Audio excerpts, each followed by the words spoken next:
This is my full review of the Nebula Cosmos Laser 4K projector, and I'll also be answering the questions that you guys have raised the most. Let's get started. Don't forget to hit the red button to subscribe and give this video a thumbs up and click the notification bell to get my next video first. Just a quick important point before we start the video: any flicker that you do see is not on the projector, you don't see it in reality, it's purely down to the recording of the screen. Now before I come on to my thoughts, I'm going to go through a series of questions that were on the Kickstarter page and also that have been on my previous video and hopefully be able to answer them for you. The first one of these is, what is the operating system and is Netflix natively supported? The projector operates via the Nebula 4K streaming dongle. All of the software is on there.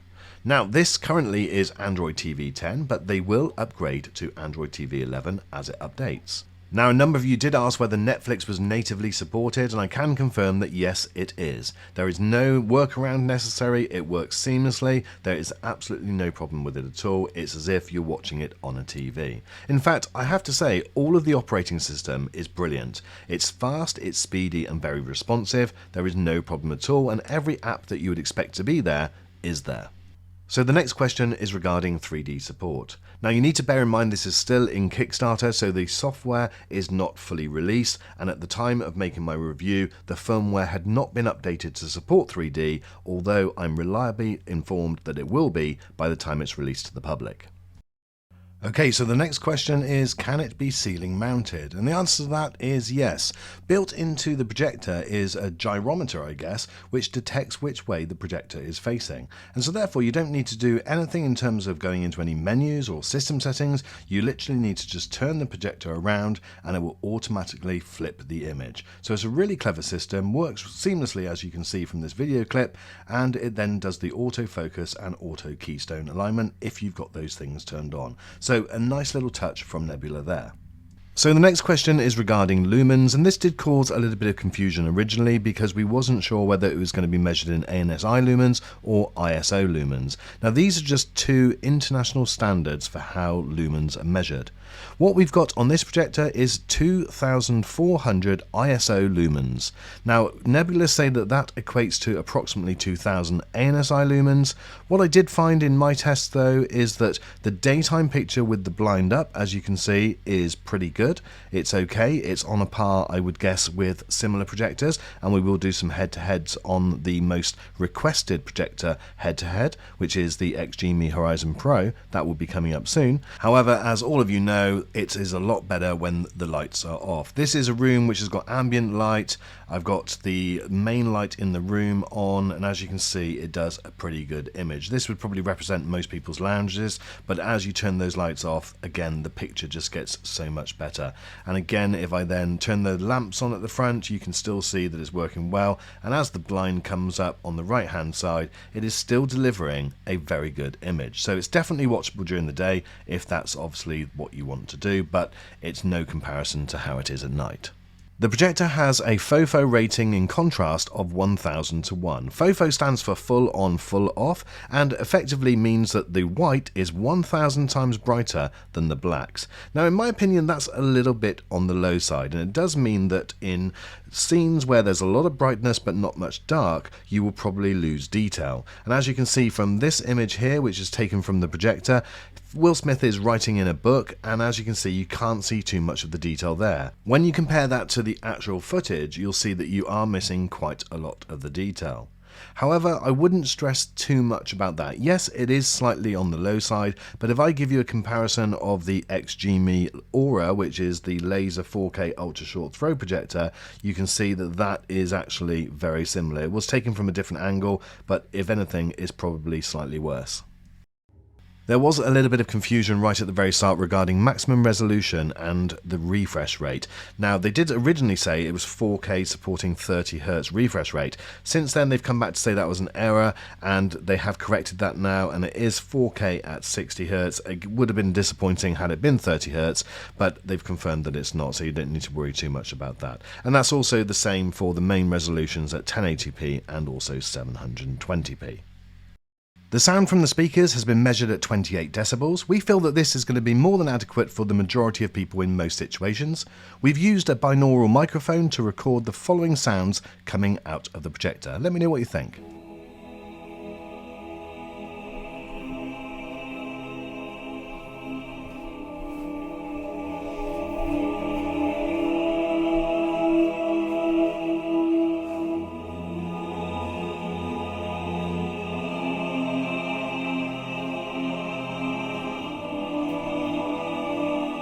You can use the speaker on its own as a Bluetooth speaker, and you can hook it up via HDMI ARC. This will give you the ability for 5.1 surround sound, however 5.1 is not supported in Bluetooth mode.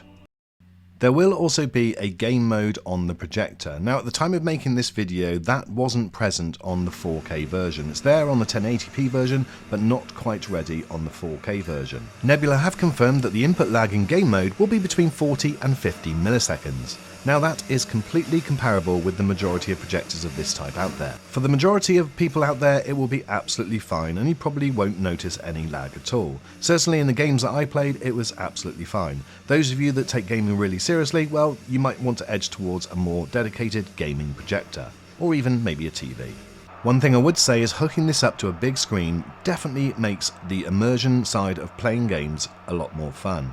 Certainly at 100 inches, it is amazing. I hooked this up to my PS5 and I had no other issues in the connection. It connected at 4K, the 2160p, and everything played brilliantly, and also the fan noise wasn't distractive at all. Another question that came up was regarding light bleed. Now this is something which you don't see on a lot of projector review videos because it's not something that shows up in this type of footage that you're looking here.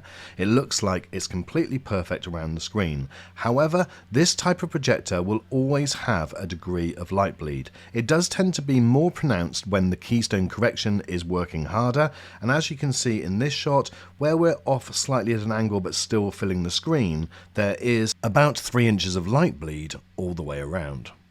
Now for me, it's not a big deal, it's something which I get used to, and so therefore I'm just concentrating on the screen, and for the majority of things when you're watching the screen you don't notice it, but guys, it is there and it's something that you need to be aware of. I know on Nebula's site they mentioned about an app, and yes, there is an app. At the moment it's still in beta, but I've managed to get hold of it and this is what it looks like. You can basically select whichever projector you have and it will very quickly connect. Once you've connected, you're presented effectively with an almost like a trackpad type design with the settings button, the focus button and the home button at the bottom as well as the back button. Operation is super simple. You just literally swipe around, up, down, left and right, and it controls it seamlessly and also very quickly. This is obviously a really good idea because everybody's always got their phone with them and also it's backlit, so therefore you don't have the problem of using the remote control in the dark if you're watching a movie in a darkened room. So it's really simple and very clever to use. This is something which I haven't seen on that many other projectors, so again it's another good and original feature from Nebula. If you watch my unboxing review, then you'll know that I love the design. This thing feels incredible quality. It weighs around 10 pounds, so it's pretty heavy. The handle on top is not removable, so those that are asking, can you take that off? No, you can't. It's built into the design. But all the way around, it's got this almost like gunmetal type steel effect. I'm not sure exactly what the material is, but it feels absolutely amazing.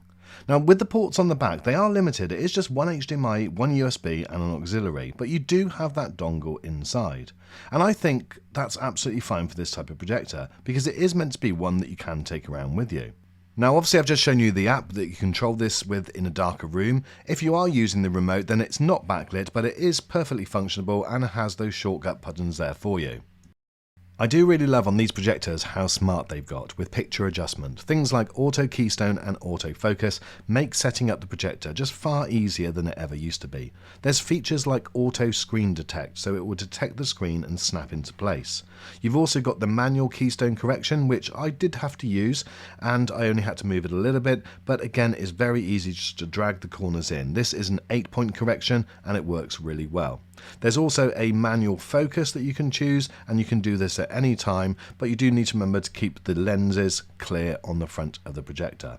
Now, with regard to having the projector off at an angle, as you can see, it's really off far on the left hand side. You do have that auto keystone that you'll be able to snap it back into place. So all you really need to do is pick up the projector, move it, and then it will snap to a position where it's giving you a great screen. You do have to remember that you will get the exaggerated light bleed, as you can see, coming off of the right hand side and the top, but that is to be expected, and you probably wouldn't use this all the time. So earlier in the video you may have seen a white screen when the projector was auto-focusing and doing the auto keystone. This is the auto screen fit, which is a choice whether you have it turned on or turned off. Now obviously if you're setting up the projector for the first time, it's going to stay in the same position, then just turn it on for the first one, and then I recommend turning it off. Otherwise what will happen is every time you turn the projector on, it will do that auto screen fit. Now it's not a great big deal, it doesn't take any more than a couple of seconds, but it's just an unnecessary step. And this is what it is, the white screen, measuring the screen and putting it in place. Now if you turn that off, it just cuts out that step and makes it a lot quicker. So all you just need to do is go back into the image correction and then go right down to the bottom, turn it off, and then when you start up the projector again, it will come on and it won't run through that step, it will just autofocus and auto keystone. There you go guys, you've just saved a valuable few seconds. Now I think more and more people use their projector for just watching normal TV. Watch the news for instance on a 100-inch screen. Why not? But how does it do? Well, it does a great job. I've got this hooked up to my cable box, which is just a HD box, so it's not 4K, and it handled everything very well. The colours are bright and vivid, everything played brilliantly, there was no issues at all. Obviously you can see from this shot it's quite a light room. I've got two lamps on underneath and you can see the light coming in through the blind on the right hand side. However, it still does a good job and it's definitely very watchable. This is a projector with the brightness to deliver a great picture during the day and also an amazing picture at night. Okay, so what about the most important thing, the picture quality? How is it and how does it give you the experience when you're watching movies? Well, it's fantastic. The picture quality in general is brilliant. We spoke about contrast ratio a little bit earlier, and yes, in an ideal world, we would like to see a higher contrast ratio. But I do have to say, when you're actually watching a movie and you're involved in that film, you don't really notice it. I will be doing a comparison with this projector and the XG-Me Horizon Pro 4K because that is probably its closest competitor. But I do have to say Nebula have done a fantastic job in terms of the production of this thing. It looks absolutely amazing. I've obviously only had the beta version of the software and so therefore I'm a little bit limited because I can't show you all the features, but I'm trying to be just as straight and honest as I can. So my friends, that's it for this video. I thought I would just answer the main questions that people have asked me and hopefully that has helped you in your purchase decision. I will leave a link to the Nebula page so that you can check that out for yourself, and there's much more answers to many more questions on there. Let me know if there's anything else you want me to answer, but thank you so much for watching this video. If it has been helpful, give it a thumbs up, and if you're not already subscribed, hit the red button and you'll get my next video first. Okay guys, so I will be doing a comparison with this and the XG-Me Horizon Pro 4K, and that will be coming hopefully within the next week or so.